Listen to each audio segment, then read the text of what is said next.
The most advanced naval radar in the United States fleet began tracking objects it couldn't identify off the coast of Southern California. November 2004. They appeared at 80,000 feet. They descended to sea level in seconds. They hovered. They climbed. They left. And the next day, they came back. They came back again and again for 2 weeks.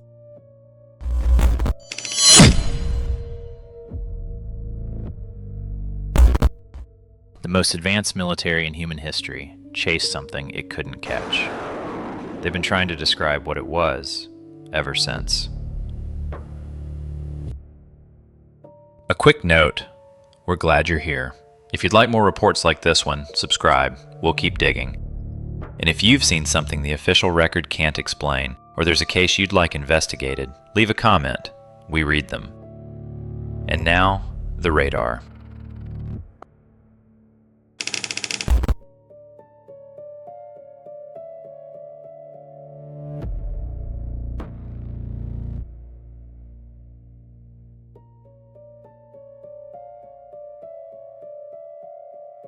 The radar operator was Senior Chief Kevin Day aboard the guided missile cruiser USS Princeton. The Princeton was running the Spy-1 Bravo, the most advanced naval radar the United States Navy fielded.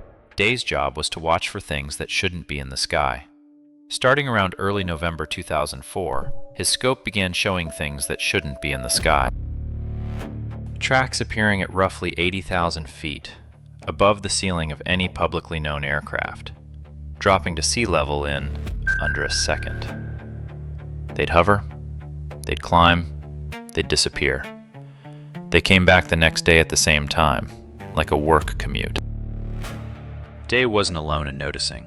Master Chief Sean Cahill, aboard the Princeton on a separate watch, has stated publicly that he saw the same tracks on the same scopes. In a Navy Combat Information Center, 2 senior radar professionals seeing the same impossible thing isn't comforting. It rules out the comforting answers. Equipment glitches don't typically wait for the next senior chief to walk into the room. The first assumption was equipment failure. The Princeton's radar was recalibrated. The tracks continued.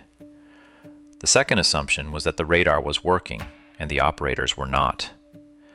Day was reassigned to verify the contacts manually. He verified them manually. By the second week, the question on the Princeton was no longer whether the contacts were real. The question was what the Navy was supposed to do about 100 objects a day that didn't exist.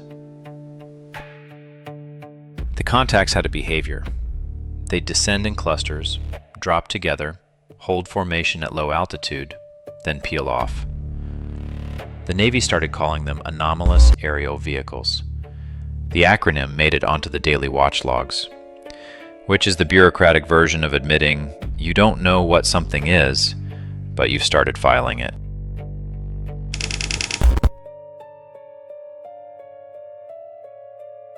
Two F-18s were finally vectored to the contacts.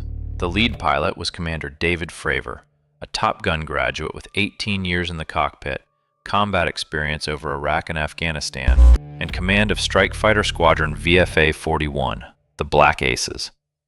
His wingman was Lieutenant Commander Alex Dietrich, trained the same way, flying out of the same squadron.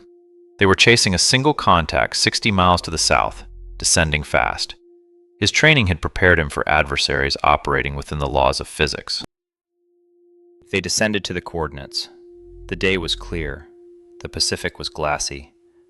Textbook conditions. What Fravor saw first, by his own account, wasn't the object. It was the water. An oval patch of white water, roughly the size of a 737, was churning a sea that wasn't moving anywhere else. Something was under it, hovering 50 feet above it. The Tic Tac. Dietrich saw it too. She has stated, on the record, that what she observed that day she still cannot explain. Her account hasn't drifted in 20 years. Neither has Fravor's. 2 pilots, 2 cockpits, 2 cameras worth of attention, 1 story. Fravor has described it the same way in every interview, every deposition, every conversation. White, oblong, No wings, no windows, no exhaust. Smooth, featureless, roughly 40 feet long. He spiraled down toward it. The Tic Tac spiraled up to meet him, climbing the opposite side of the same invisible cylinder. Fravor went aggressive. The Tic Tac left. The most powerful military on Earth had been politely declined. On the comms, the recordings of which were later described in declassified accounts, the pilot said roughly what you would expect trained aviators to say in this situation. Which is to say, they asked each other, in considerably more colorful terms, what the hell that was. No one had a useful answer. The flight returned to the Nimitz. The Nimitz reportedly stripped their gear in the debrief. Left is doing work in that sentence. Acceleration implies a curve. This was a step function. The Tic Tac went from hovering to gone. Within seconds, the Princeton was on the radio. A radar contact had reappeared at the cap point. The rendezvous coordinates Fravor's flight had been given before they ever launched. Reportedly about 60 miles away. It was waiting for them.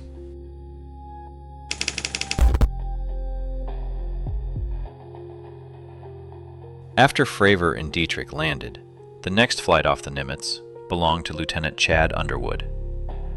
Underwood hadn't seen the object. He was sent up specifically to find it. He found it. It wasn't trying to hide. The forward-looking infrared camera in the nose of his F-18 recorded about 1.25 minutes of footage, an oblong shape, no exhaust, reportedly maneuvering against the prevailing winds. Underwood landed. The footage didn't follow him. The footage reportedly went into a secure compartment aboard the Nimitz, sometimes referred to in subsequent accounts as the pillar room. What's said to have left that compartment is contested. What's said to have been copied is contested. What's said to have walked off entirely is contested. What's not contested is that the version the public eventually saw wasn't the only version that existed. The footage was classified. It stayed classified for 13 years. In December 2017, the New York Times published it anyway. In April 2020, the Department of Defense released it officially, having been beaten to it by a newspaper. The official classification of the object? Unidentified.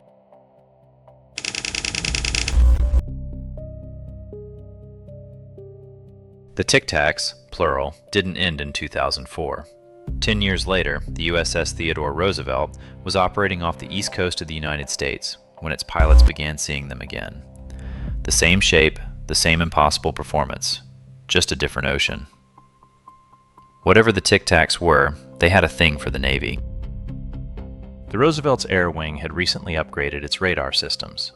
The pilots assumed, at first, that the new gear was finding things the old gear had missed. That theory held until the contacts started showing up, on the cameras too. At which point, the explanation rotated from, "we're seeing better," to, "they're here." One of the pilots was Lieutenant Ryan Graves. In his testimony to Congress in 2023, Graves stated that he and his squadron saw the objects every day. Not occasionally, not frequently, every day for nearly 2 years. 2 of those encounters were filmed. The Pentagon released those too. They are called Gimbal and Go Fast. One of those daily encounters, Graves testified, nearly ended in a mid-air collision. 2 of his squadron's F-18s in a training area off Virginia Beach reportedly passed within feet of one of the objects. The pilots filed a hazard report, which is the form you fill out when something almost killed you, and you'd like that on the record. The hazard reports kept getting filed. The hazards kept showing up. In 2022, the Department of Defense quietly created a new office with a long acronym, the All-Domain Anomaly Resolution Office. Its job is to figure out what the Navy keeps filming. As of this report, it has not. One assumes they're working on it. Aero inherited a problem the Pentagon had been postponing since roughly the Truman administration.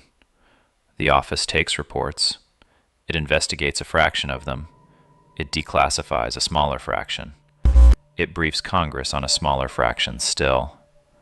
At every stage, the funnel narrows, and the public record stays roughly the same shape it was in 1947.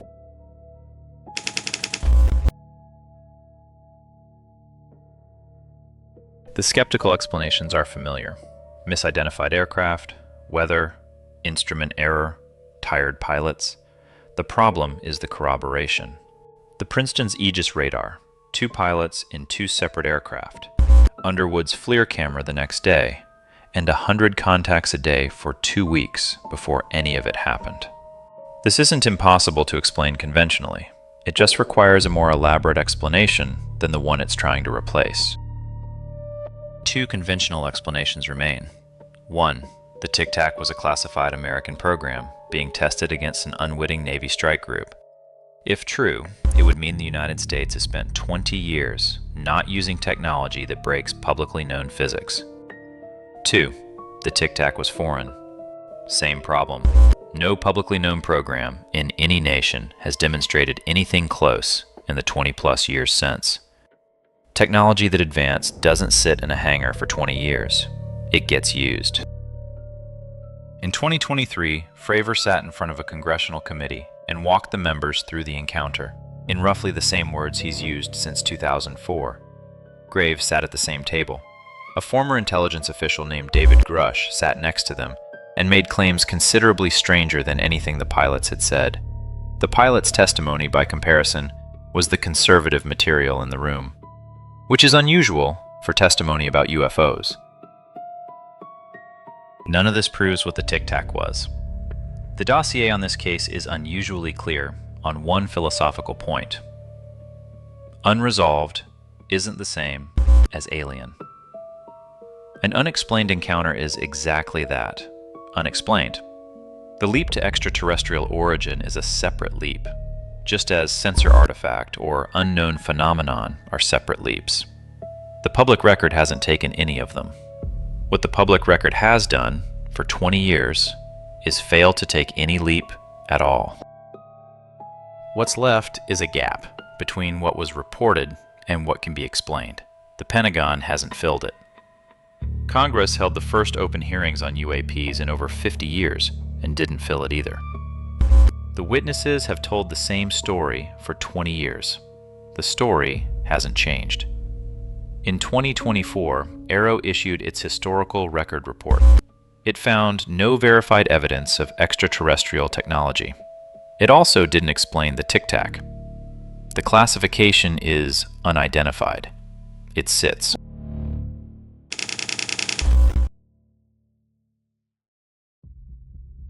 Off the coast of California in 2004, the Navy's radar started picking up things that shouldn't have been there.